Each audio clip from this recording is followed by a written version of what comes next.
Welcome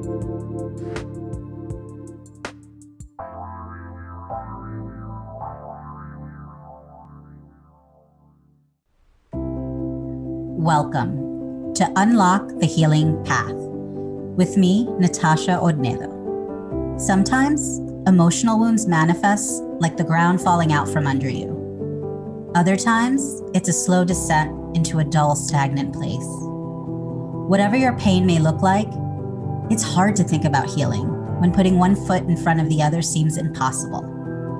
This show is about discovering the powerful healing tools you have right at your fingertips. This is a call to action. The world is demanding that we heal ourselves fully and truly learn to love and accept ourselves just as we are. Learn how to unlock your healing path and start moving forward through grief with grace. Watch yourself continue to grow, expand, and truly live the life you are meant to live. One that is filled with joy, radiance, and abundance. Unlock the Healing Path starts now.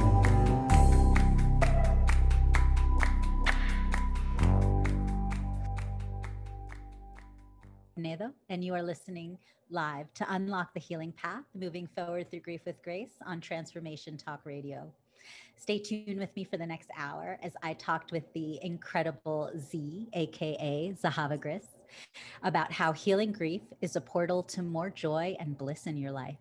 Then every second and fourth Monday at 12 p.m. Pacific, 2 p.m. Central, 3 p.m. Eastern on Transformation Talk Radio, I'm going to have some of the most heart-centered and knowledgeable embodiment practitioners helping you to heal and transform your life.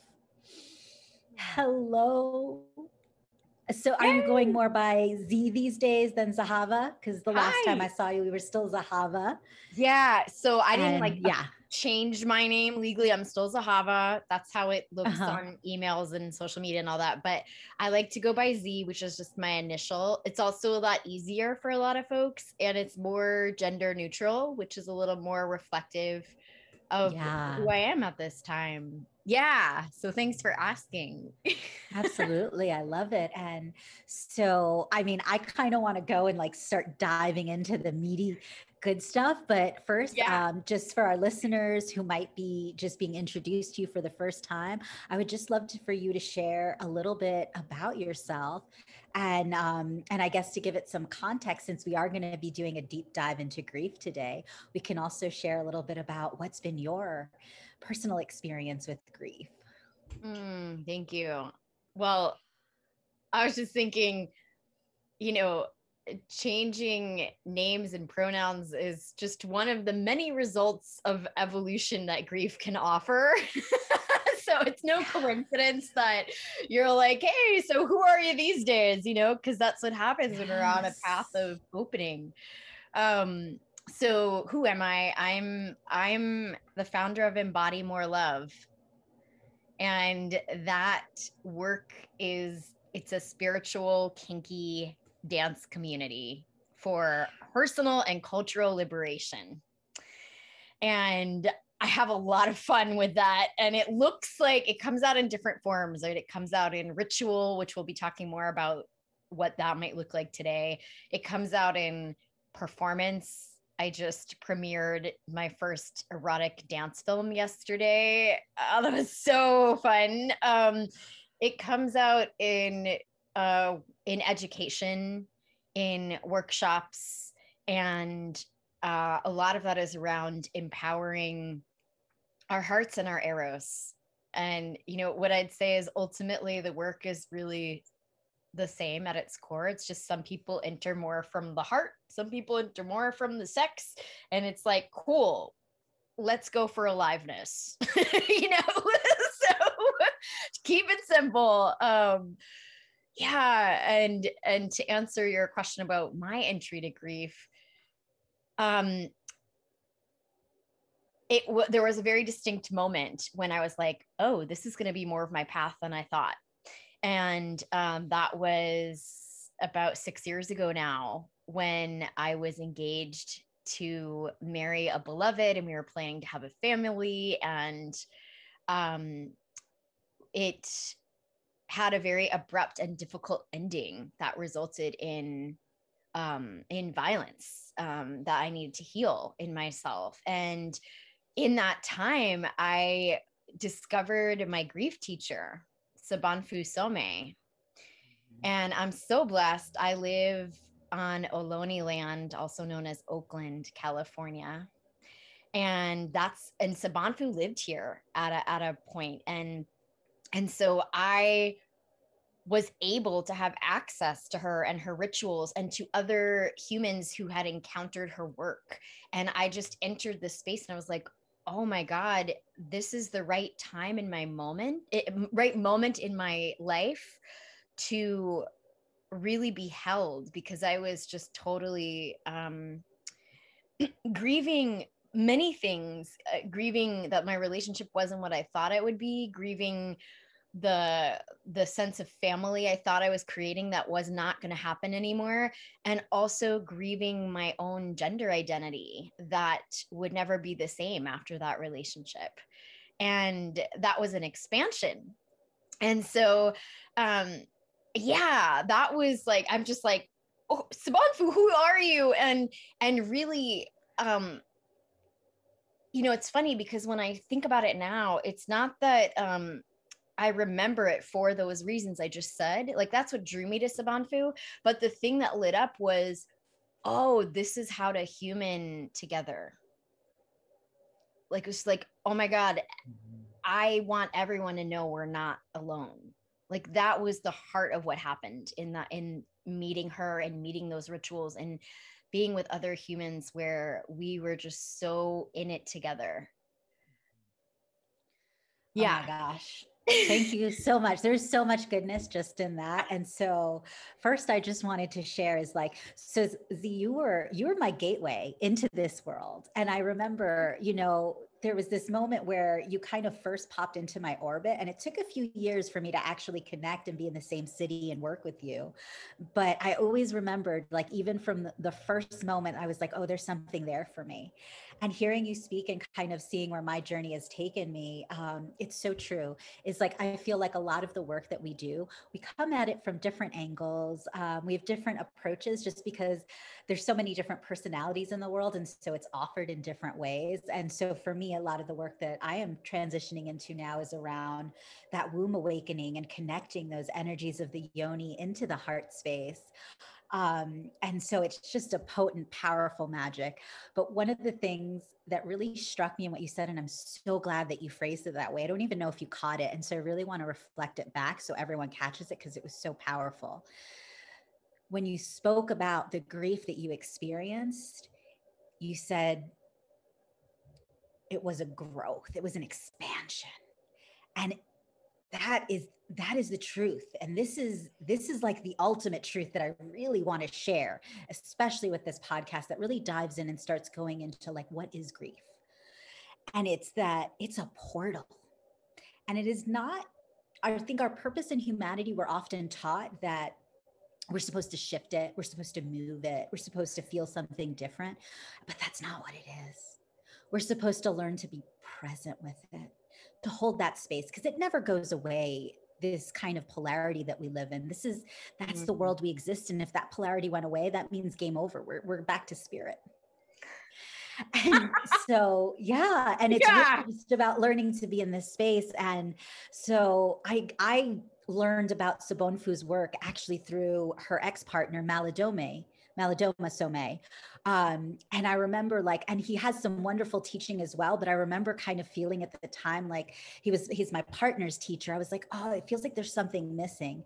And then when I kind of found out about Sabonfu, I was like, oh, this, and then the grief rituals. But then she did pass and she transitioned before I did have a chance myself to work with her. So I'm just so excited that you, who actually were able to work with her and be in that presence, are now bringing that tradition out, because that was one thing that Malidoma shared as well. Like, our community, our land, our country, the US, like, we need this work. Yeah, we do. And Sabanfu's mission, and just to clarify, Sabanfu was from the Dagro tribe of Burkina Faso. And her mission, her life calling, was about bringing that work to the US. And we had many conversations about that too, especially like, what about cultural appropriation? And she was like, well, actually, y'all need it more than we do, and she was like, I can see it, I can feel it. And I want to serve you. Like, the meaning of her mission was about this reaching our culture. And that is such an important thing to remember. Sometimes the wisdom of a culture is more relevant for other people. And that doesn't mean just take it and don't credit folks, right? But Sabanfu would say, this is how she would address cultural appropriation. She would say, so if you use your neighbor's pot to cook dinner, enjoy the dinner, but tell everyone that you used your neighbor's pot. Like, so she was like, I want this to be here. I want this to spread. And I also want folks to know where it comes from. And so when Sabanfu passed, I think it was January of 2017. And you can double check that because it's the best of my memory in this moment. But those last 4 years, I've had the honor of learning through live experience, what is it like to offer these rituals? So I look forward to diving deeper into that with you. I am so excited about that. We're about to prepare to head into a break. Just first, I wanted to say yes, and I love that. And I feel my partner, Josh, which you have met as well, because we've all worked together, which has been fun. He had those same questions around like the cultural appropriation, because he also works with this tradition. And I think what's so powerful is actually it's become this kind of catalyst. And it's something I see for both you and him, where you actually bridge the gap of like, well, this is actually how we do our ancestral healing, though, for some of the wrongs that were created against those people of color, and how we bridge that gap. Okay, so we're going to start diving in and start going into what really is grief and what the types of grief are when we come back. So stay tuned. You are listening to Unlock the Healing Path, moving forward with grief with grace, with me, your host, Natasha Hornedo. Before we jump onto the break, I want to make sure everyone knows how to contact you, Z. So can you shout out your contact information for everyone? Yeah. Well, the best way is email. So it's zahava@embodymorelove.com. That's ZAHAVA @embodymorelove.com. Wonderful. And if you're sitting here and my work resonates and you want to learn more about how to work with me and connecting in with the divine feminine rising within, you can reach me at natashahodnedo.com. Stay tuned and we'll be right back.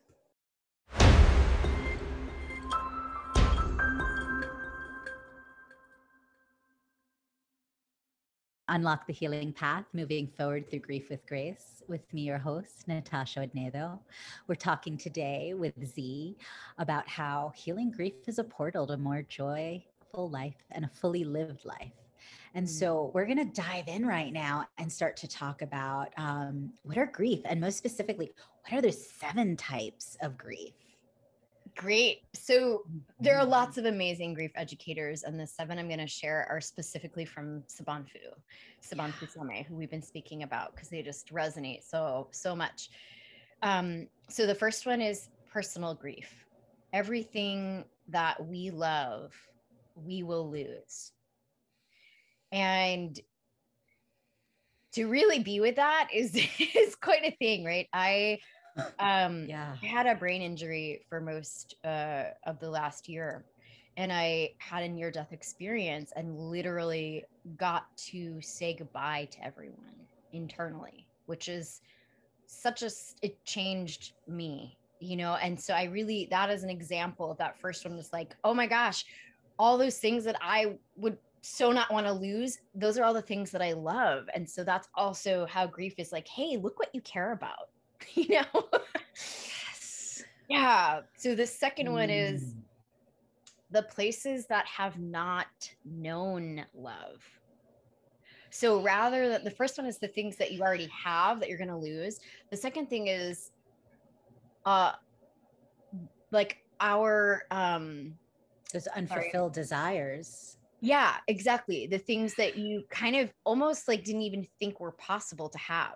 They were like such a stretch. Like, oh God, could I really have that much joy or love or stability in my community? Like, could I really? So those are a different kind of grief, right? The third one is collective, the sorrows of the world.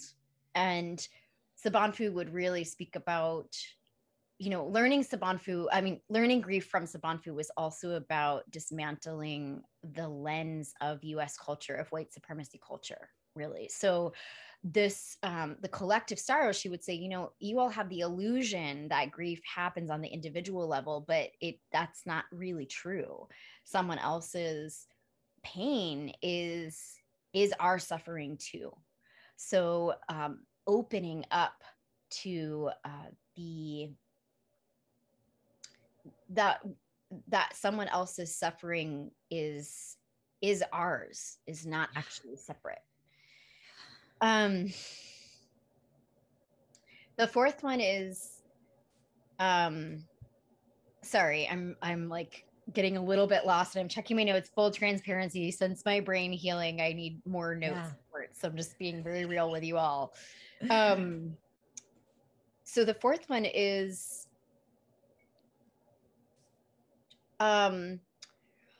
needs that are unmet needs, that we start to feel like we don't belong when we don't have them. I'm not saying that quite in the clearest way, but it is a form of personal grief, but it's on the level of the not belonging part, right? It's like, oh, I don't have these basic things that I need emotionally, physically, financially, and then therefore I don't belong here, right?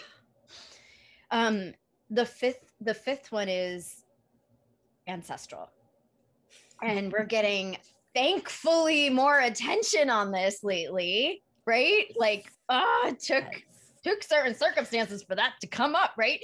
But here we are. And so Sabanfi would say, we are here to finish our ancestors' unfinished business.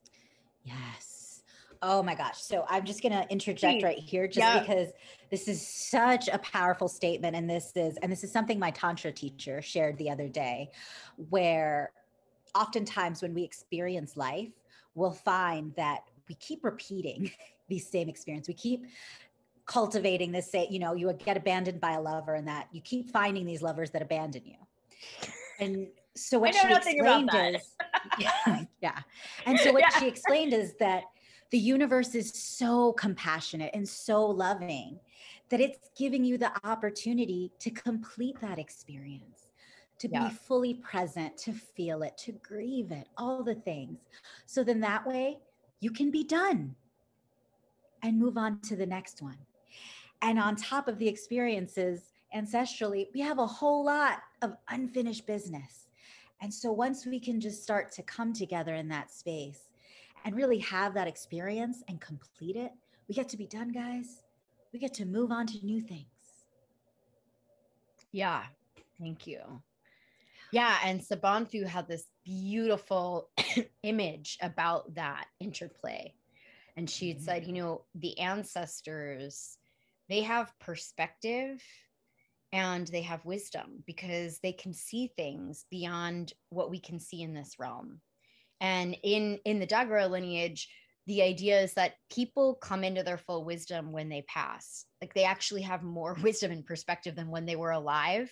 That's worth saying, because in Western culture, sometimes we assume that if someone was a difficult person, that they would remain that way as an ancestor. And that's not how they hold that belief, right? But then the counterpart of that is that we as humans, we have bodies, and therefore we can take actions. And our ancestors can't, because they don't have bodies. So there's this partnership, right?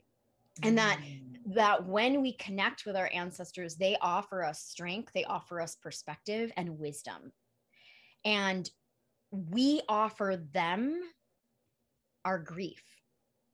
When we cry, it's just like the trees, and how the trees give us oxygen, we breathe that in, and we give out carbon dioxide, and there's that flow. Sabanfu would speak about that with the ancestors. When we grieve, it feeds our ancestors because it says we care. We're pausing to recognize the unfinished business and we care. And that feeds them. And they in turn give us wisdom and perspective and the inspiration to take action to finish their unfinished business. And so we give them our grief and we give them our action to bring things back into coherence. And that is something that feeds itself. It's not just a one way, I'm working so hard, man. You know, it's like, no, actually there's like a feeding here that's going on. So that is the fifth one. The sixth type of grief is compounded grief, which I have a sense all of us have a little bit of understanding of after this past year, right? Compounded grief means there's an accumulation of one grief after another, almost faster than we can track. And the seventh one, the last one, is anger. And Sabanfu related to anger as unprocessed grief. It is not separate from grief, but over time, when the heart is not grieving, then it comes forth as anger. And yes, I feel like there's not enough words to be like, yes, on that one. So much. Yeah. And one of the things that's interesting, sometimes in a culture where we're often encouraged to suppress our anger, sometimes what happens is we start to flatline all of our emotions and we start to feel less alive about everything. And then we start to seek stimulation, but we haven't, it's like adding the stimulation on top of the suppression, right? Which is like a really, yeah. And no, I love that you spoke to this because I don't remember what it was. It was something that I was listening to. I think it was Philip Shepherd's book, Radical Wholeness. And I think he was talking about an individual that kind of went out of his way to put something into their body so that they could feel more sensations.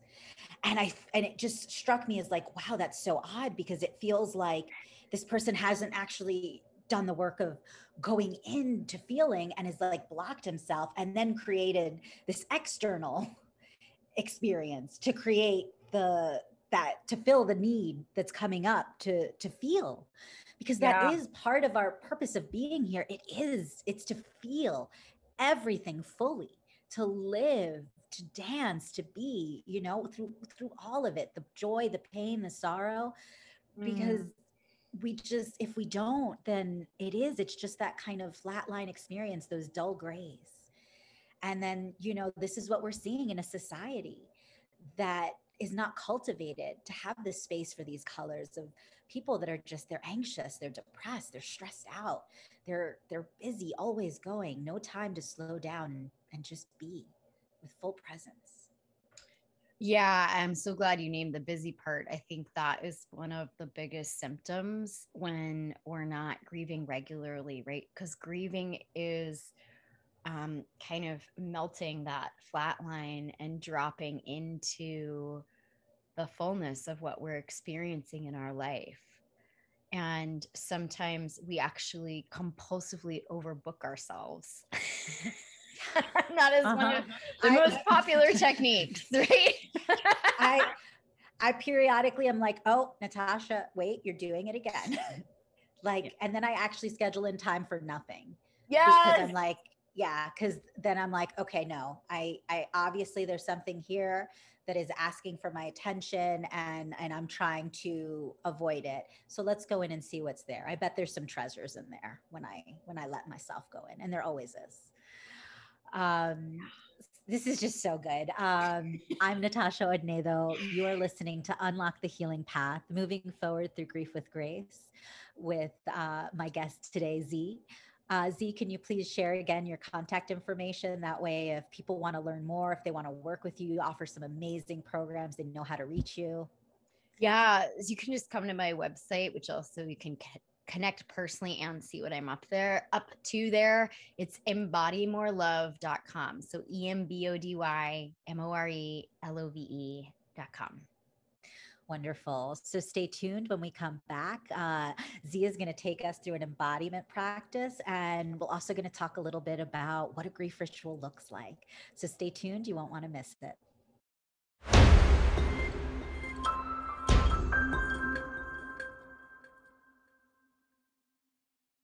We're back on Unlock the Healing Path, moving forward through grief with grace with me, your host, Natasha Hornedo.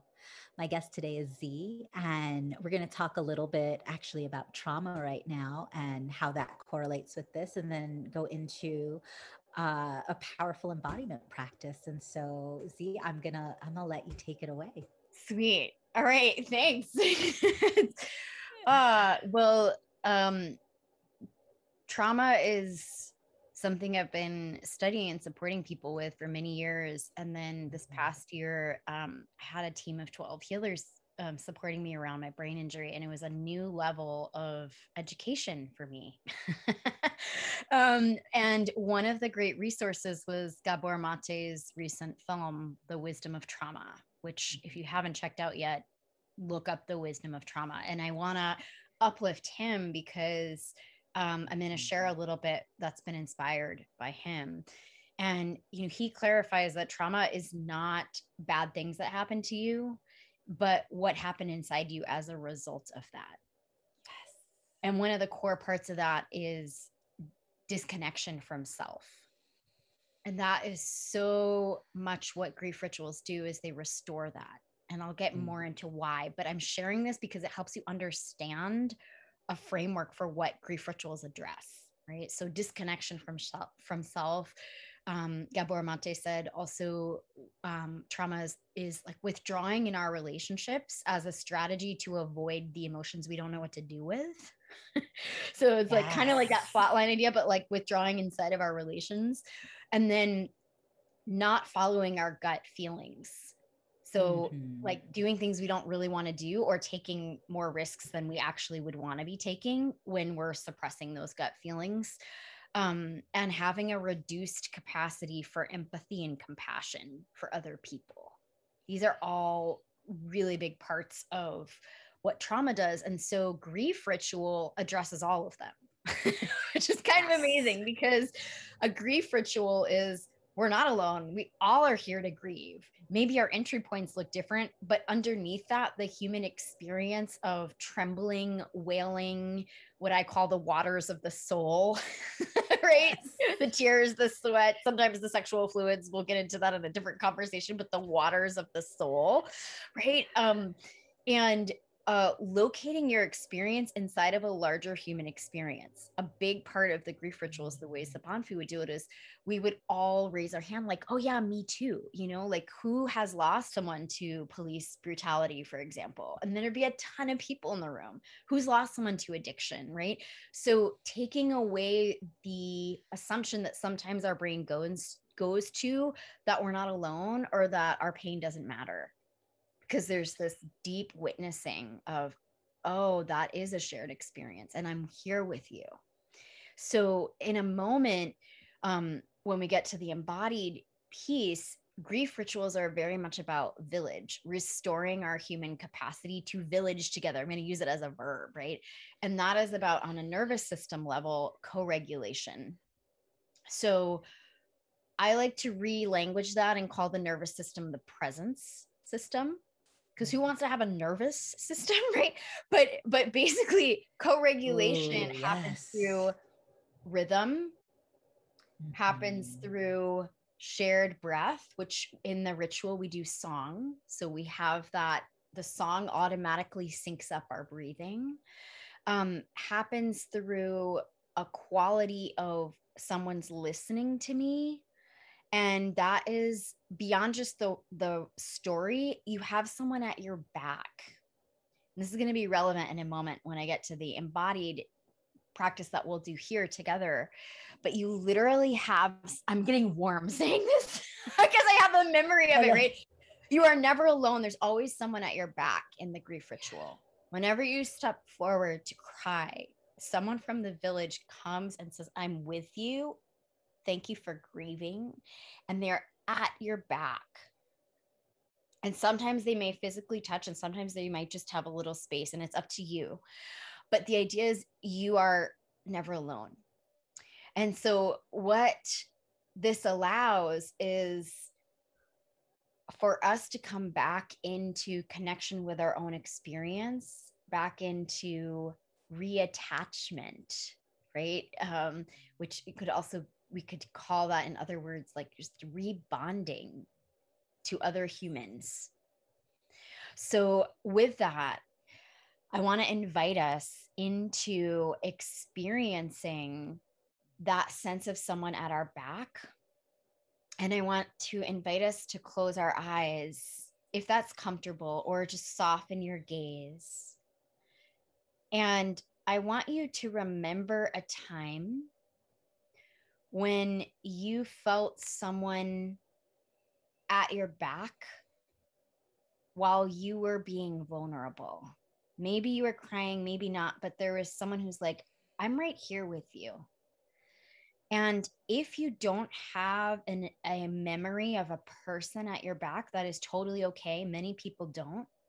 You can also think of a time with nature where you were able to rest into something bigger than you. Might have been laying on the earth or leaning back into a tree.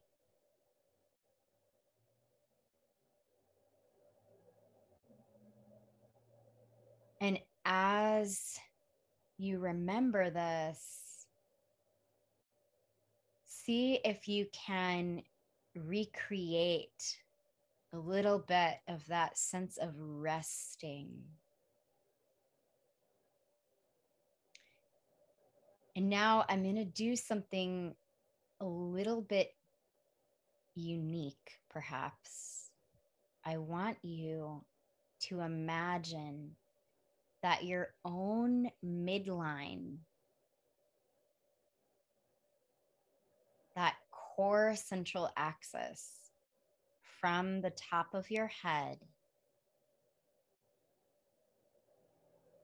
down to your pelvic floor, is actually that deep rooted anchor that your heart can rest into.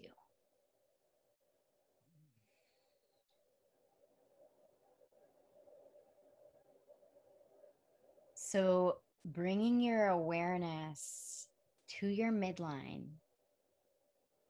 and let your attention start to move down your midline as this robust and present anchor, like a big oak tree or a big grandma sitting behind you, right? Except it's now inside you. This sense of I'm here with you and I've got your back. And that is the energy, the frequency of the midline of your body that runs down through the center of your brain, the roof of your mouth, the tongue, the center of the throat, just behind your heart, your physical heart.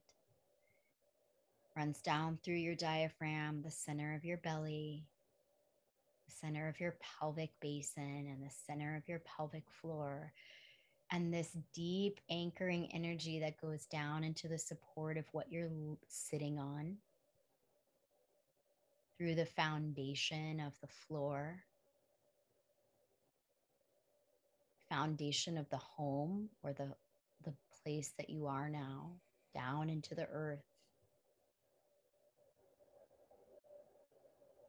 And that your sweet heart can feel this anchor, this core sense of you, of your aliveness right behind it. And it can rest. Just like a friend sitting at your back.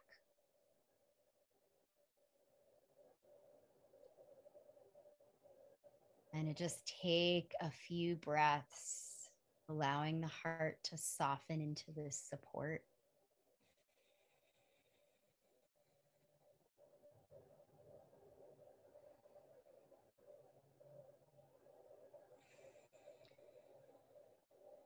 And I'm going to ask a question You can imagine your own midline asking your heart, sweetheart, what are you grieving?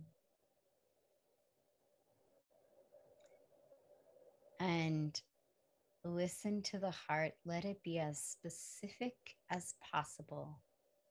The healing is in the specificity. And just listen. Nothing to do.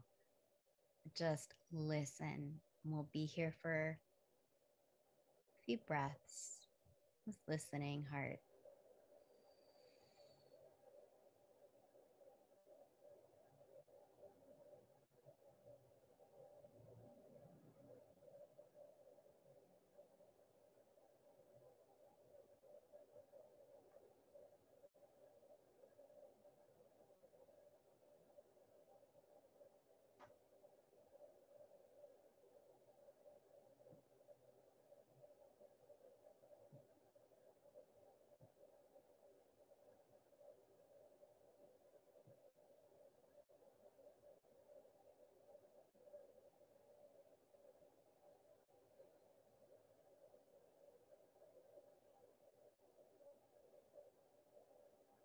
And thanking your heart, letting it finish its sentence, right?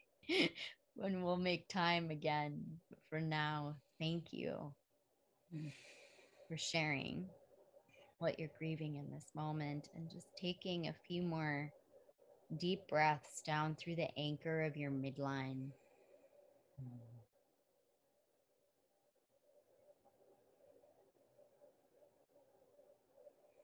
Letting your heart rest in the presence of this core energy through your midline, your aliveness. When you're ready, you can gently soften your eyes open. Take your time and see what it's like to look out into the space from this rooted place.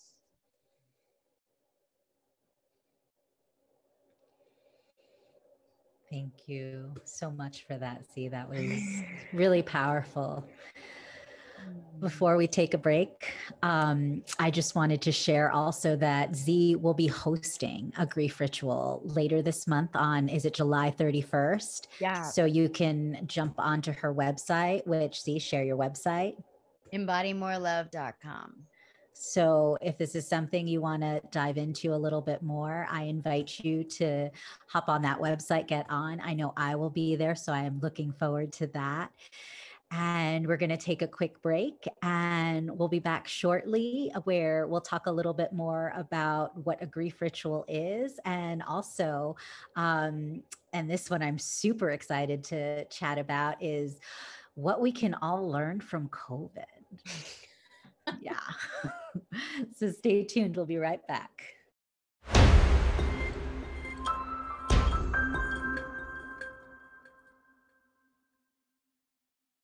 Welcome back. You're listening to Unlock the Healing Path, moving forward through grief with grace with me, Natasha Hornedo. And so I want to dive right in. We don't have a lot of time left. So Z, I'd love for you to share that last little bit you wanted to share about grief rituals, and then we can talk about what we could all learn from COVID. Awesome. So yeah, there's a growing movement of more grief rituals happening, which I'm just so excited about. And so people have different versions, right? And the one that I'm going to be leading, and truthfully, I have at least two different versions of doing this. One involves grief and eros, which is different. And the one that is coming up is just a grief ritual. And it's going to be at the ocean hopefully at Mirror Beach. In full transparency, we're waiting for the permit. Okay. But the what I want you to know, if you have never been to a grief ritual before, is that it is a time, if you come to one of mine, it is a time for us to rest in co-regulation. That means kind of finding that rhythm together where we can like breathe more. And that little experience we did for a few minutes before of asking our heart what it's grieving, we go through that in a more extended time where we get to listen to each other and all learn about those 7 types that we just went through and really reflect and journal. And then we dance. And I call that warming the vessel, right? Like opening up the body and the voice. And then we go into the song. And that is what Sabanfu really gave us, this song that is like waves at our back. And so it goes beneath the level of content and it goes into the field of the community song and that experience of people being at our back as we go up to an altar. But in this case, the altar will be the ocean. And there's a ancestor altar and a forgiveness altar, and then the grief altar. And then there's very gentle integration. And a lot of times for folks, a lot of energy has released through breath, sound, and movement. And so there's often an opening of new what's possible, new aliveness. That's the arc that we go through. And one of the things that I want to speak to, and I do feel that this is connected to the COVID question, right? Is, we don't, in our society, we don't need people who don't cry. We need people who understand that grief is a calling to aliveness, to truth telling, and to reconnection. And then we wouldn't be so afraid because those things are all great. So, grief is here. It's calling forth my aliveness, my truth telling, and my reconnection. And so just re-educating what grief is, not just as an emotion, but a calling for those parts of our humanity. Yeah. Yeah, no, completely. And so this is something I was having a conversation about this earlier. And also when thinking in the context of, and not just COVID, but also all of the other things that have been happening underneath that, all of the, like the glaring racial injustice that we just cannot ignore anymore. We can't bury our head in the sand about the divisiveness just between the political parties. And the message too that came through for me is that this is the work. The building of this intensity is the intensity we've been running from for so long that we can't just help but have it thrown at us, so that we're all going to have to learn to really just be in this presence, in this place. And so it's just beautiful to know that there are amazing healers like you and myself and so many others that are here. Like we get it. It's hard, it's intense, but you're not alone. And let's all hold this space together, because when we do that, then magic really happens and it becomes a portal that's a transformation to a fully lived life. And that's really the goal for any life. Thank you so much for joining us today, Zahava. So I'm going to leave everyone with a call to action for a little journal prompt for today, inspired by our call. And so I would love for you to leave this call and start thinking about, what is it that you currently desire? And where is the gap that you must enter and grieve in order to release old desires and make space for that new desire? What does it feel to be in that space of surrender? And what new desires are waiting to be discovered along the way? Because who do you get to be when you release your grief? If you would like to contact me, again, you can find me at natashahornedo.com. All my info is on the contact page. You can sign up for my newsletter. I would be honored to support you in your journey. You can reach Z at embodymorelove.com. Thank you for tuning in. I had a wonderful time as always. Please join me every second and fourth Monday at 12 p.m. Pacific, 2 p.m. Central, 3 p.m. Eastern. Next time on Unlock the Healing Path, Moving Forward with Grief Through Grace, I will have Kathy Tagaden speaking with you on the art of befriending your body through, you guessed it, embodiment. Have a fantastic week. Thanks again, Z. Is there anything else you'd like to say just to end our call? Anything you'd love for our listeners to take away from today?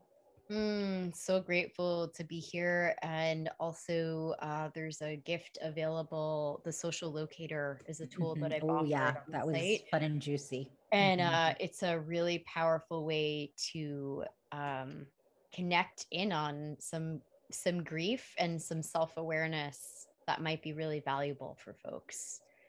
So that is a free offering, and may it support you in your own locating yourself in the larger human family. Beautiful. Thank you so much, C. That's Thank all for today, and I'll see you all next time. Thanks for tuning in. Thank you for listening to Unlock the Healing Path. The time to heal your trauma is now. Don't wait. Do it for yourself. Do it for the people you love. The world needs your light right now. And it's my passion and purpose to support everyone I can in healing their pain and trauma, to support you in continuing to grow, expand, and truly live the life that you are meant to live. One that is filled with joy, radiance, and abundance. I would love to have that increase in every day of your life through activation calls, through one-on-one coaching, and by reaching as many people as I can to share what I have learned.